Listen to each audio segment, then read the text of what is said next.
holidays everyone, it's Robyn and welcome to my channel where I'm going to show you how to make the cutest little Christmas penguin you have ever seen, and he is made of entirely buttercream.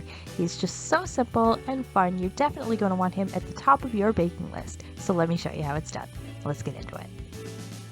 So we're starting out with 3 6-inch vanilla cake layers, which I've marbled with some black to make our slices a little bit fancy when we cut it open, which we will be doing at the end of this video, so be sure to stay tuned for the yummy shot. So to prep our layers, I'm using a cake leveler, which I've preset to my desired height, and I'm just using it to trim off these cake tops so we have some nice flat level layers to work with. And look at that pattern, that's going to be so pretty when we cut this cake open. We're just going to take these cake tops and set them off to the side because we're going to need them in just a moment when we stack and fill our cake, and you'll see what I mean in just a second. So we're just going to take a little bit of buttercream and add that to our cake board, and that's going to act as a glue for our cake to stick to. And as you guys can see, I've doubled up that cake board to make it extra sturdy because you do not want a floppy cake board. That could potentially be disastrous. Okay, so after adding that first layer of cake, we've added a nice thick layer of buttercream, and I've spread that out with my offset spatula before adding that next layer of cake. And I gave that a good press down too, just to make sure that we don't have any air bubbles in between those layers. Now I'm adding another layer of buttercream, and we're smoothing that one out as well before adding that third final full layer of cake. Alright, now we're going to take those cake tops that we set aside before and we're going to start adding those as well. So we're going to add another coat of icing, and then we're going to add another layer of cake, and we're going to keep repeating that until all of our cake tops are used up and on top of the cake. Now what that's going to do is give us a nice dome shape to work with because we want our cute little penguin to have a nice rounded little head. Now alternately, if you have one, you could also use a half of a bowl pan or even a small oven safe bowl to give you that domed shape as well. But these cake tops work great and I don't like to waste, so we're going to use those today. Now once we finish stacking and filling these layers, we're going to give our entire cake a nice thin layer of icing all over the entire thing. Now starting at the top, we're filling in all those little cracks in between the layers first, and then gradually working our way down to the bottom, adding a little bit more and smoothing it as we go. And this part doesn't have to be perfect because we're going to be adding a little bit more buttercream later on, which I have already prepared and placed into some piping bags. I have a little bit of white, black, and red, and those are ready to use. Now once I finished my crumb coat, I popped my cake into the fridge for about 15 or 20 minutes to firm up because we have a little bit of carving I wanted to do. So I'm taking a small serrated knife and we're trimming just a very small amount from around that bottom edge, giving our cute little penguin a nice round chubby little shape. Now once I finished trimming all the way around and I've moved out all of those excess cake crumbs from that ledge, we're going to take a little bit of buttercream and we're just going to go around and fill in any of those exposed crumbs that we see. Now because we carved the bottom edge of our cake, it may make it a little bit wobbly, so we have a fix for that. Once I finished covering it up with buttercream, we're going to pop our cake back into the fridge for about 10 to 15 minutes, and that should firm it up nicely.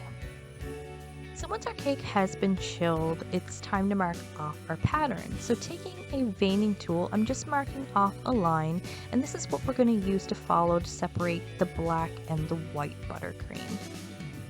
So once I've gotten that marked off and I'm happy with how that looks, we're going to start with our white buttercream first. So I'm just going to grab my piping bag and we're going to begin by creating an outline, which we are later going to fill in.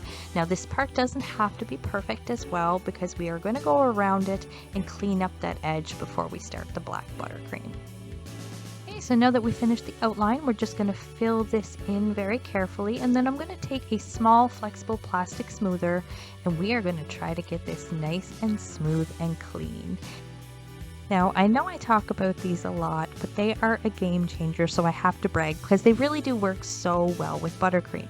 So go to the dollar store, get yourself some flexible cutting boards and a craft knife, and make whatever shape you need. The possibilities are endless, so get creative. And if you come up with something super cool, I would really love to see it. So tag me on my Insta at therobinsnest83, or feel free to send me an email at therobinsnest@hotmail.com. It would really make my day. Alright, now once I finish smoothing that out, I'm going to take my smoothing tool and we're going to go around the outside of the white and really sharpen up that edge before we add our black buttercream. And this is optional, but now is a great time to pop your cake in the fridge to firm up, so when we add that black, we don't mess up our white buttercream. So now I'm just taking my black piping bag and I've added a number 4 round piping tip, so I have a nice fine tip so I can get real close to the edge of that white buttercream without making too much of a mess anyway. And we're just going to carefully go all the way around, creating an outline before taking out that piping tip and using a bigger hole to fill in the rest of our black buttercream. So starting at the bottom, we're just going to start piping our lines on horizontally, trying not to leave any little spaces in between the lines as we go. And then we're just going to keep filling this in, going all the way around until we reach the top and all of our black has been filled in.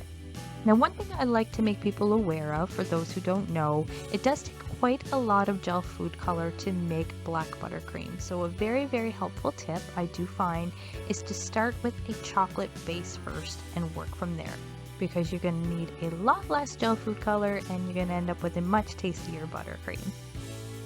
Okay, time to smooth it out. So we're going to take our flexible plastic smoother once again, and we're going to start at the bottom first and gradually work our way to the top, smoothing as we go.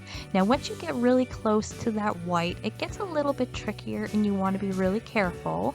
But if you're scared you're going to mess it up and you want it to be foolproof, a really helpful tip, and I find this is really good for beginners as well, is to freeze your cake for a few minutes first. Allowing that icing to firm up a little bit is going to help it not blend together as much when you run the smoother over it. So it's going to keep that edge between the black and the white nice and clean.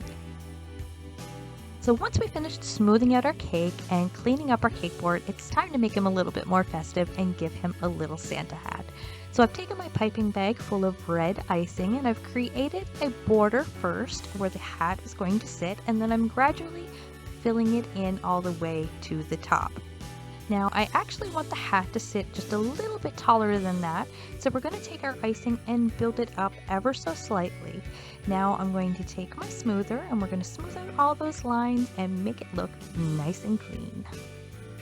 Now because the lines were piped horizontally, I do find it helpful to drag your smoother in a vertical direction to blend those lines together more easily.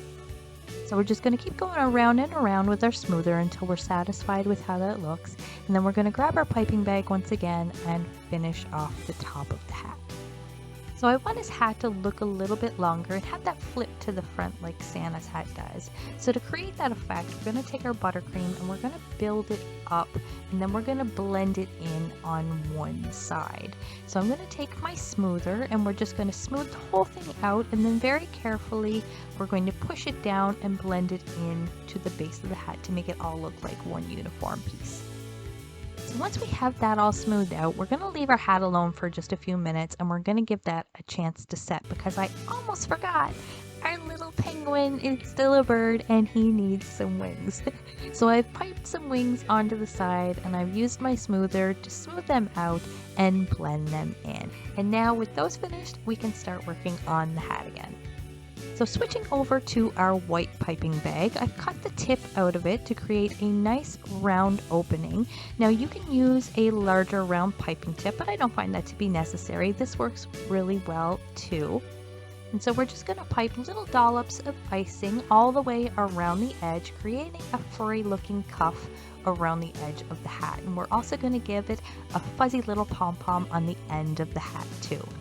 Now, as I was piping, I did find my icing to be a little bit stiff, and as you can see, each of those dollops comes to a bit of a sharp point. So I'm just going around with the tip of my finger and I'm pressing each one down to sort of blend them in and smush them together, giving it a more natural, softer look. And I think he looks pretty cute. I don't know about you, but in a few more finishing touches, you can let me know what you think too. So these final decorations, you could totally make them out of buttercream, but we're going to use a little bit of fondant to keep things extra crisp and clean. So for the toes, I've rolled up 6 little pieces of orange fondant into teardrop shapes, and I've clustered them together to make his cute little feet. Now for the eyes, I kept those really simple as well, and I've just made a little snake, cut that in 2, and I've placed them on the cake in 2 little arch shapes to make it look like his eyes are smiling. And then we're going to finish it off with his cute little beak. And now for that yummy money shot. Didn't he turn out sweet? I think he looks amazing, and I hope you all think so too. If you did, you know what to do. Leave me a big thumbs up and lots of love in the comment section too. And if you haven't done so already and you enjoyed the video, don't forget to hit the subscribe button and ring the bell so you receive a notification every time I post a new video. Thanks for watching, guys. See ya on the next one. Happy holidays!